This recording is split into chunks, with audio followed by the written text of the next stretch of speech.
আসসালামু আলাইকুম রহমতুল্লাহি আবরাকাতু মাগফিরাতু ওয়া জান্নাতু।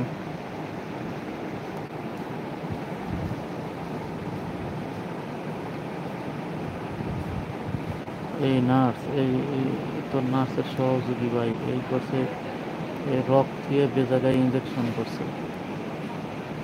এত পরিমাণ রক্ত বেরোইতেছে, ওখানে লোকের ভিড় পুড়ে গেছে। যদি ওখানে মোবাইল নিয়ে গেছিলাম, কিন্তু ভিডিও করার মতো পরিবেশ ছিল না, সে কারণে করতে পারিনি। কিছুটা দেখানোর চেষ্টা করছিলাম, আপনারা দেখছেন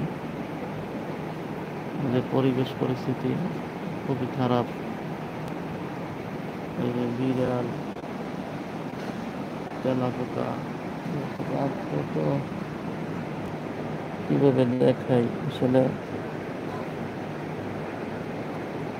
কি পরিমাণ নোংরা পরিবেশ। এই পরিবেশে আসলে এই যে দেখেন, এই যে সরাসরি তেলাপোকা এই যে করতেছে। এরকম দেখাইলে দেখানোর শেষ নাই।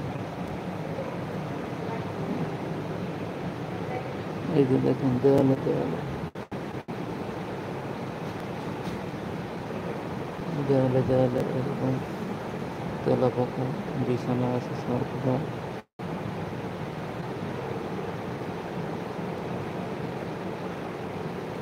কি নোংরা পরিবেশ। ডায়রিয়া যদি সুস্থ হইতে আইসে আরো বেশি অসুস্থ হয়ে যায়। দেখেন ময়লা কোথায় কি ফেলা মনে করতে না। আল্লাহ আল্লাহু আকবার।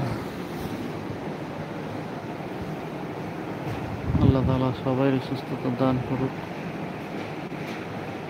এমন পরিবেশ থেকে আল্লাহ তাআলা সবাই হেফাজত করুক।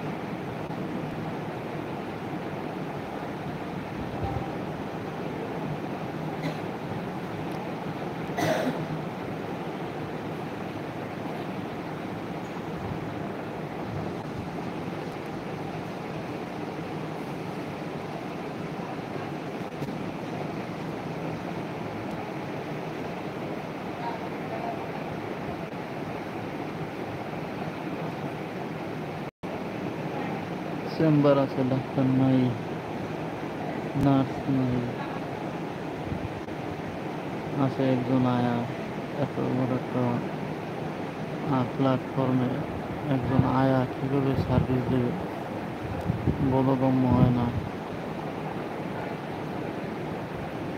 যে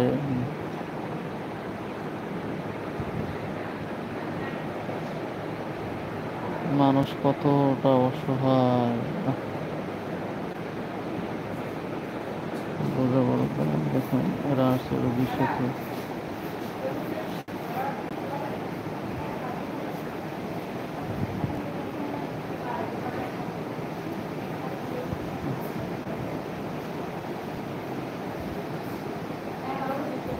যে ইঞ্জেকশন দিছে সেখান থেকে ব্লিডিং হচ্ছে, আইসে বলে গেল।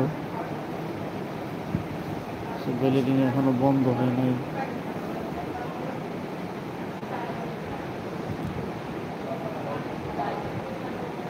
এরকম ঘটনা দিনেও ঘটে।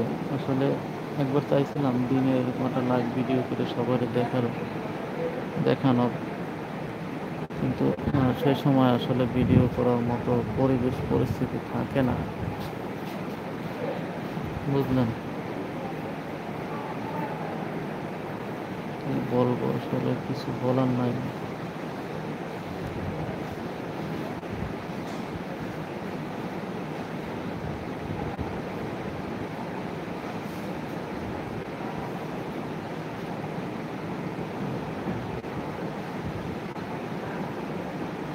মানুষ মানুষের জন্যে, কিন্তু ডাক্তার যে কাদের জন্য সেই জিনিসটাই আমি জানি না। ডাক্তার শুধু টাকার জন্য, ডাক্তার মানুষের জন্য হতে পারে না। প্রত্যেকটা বাথরুমের লক নষ্ট, মানে কি আজবের পরিবেশে যে আছি বলাই বড় মুসিবত।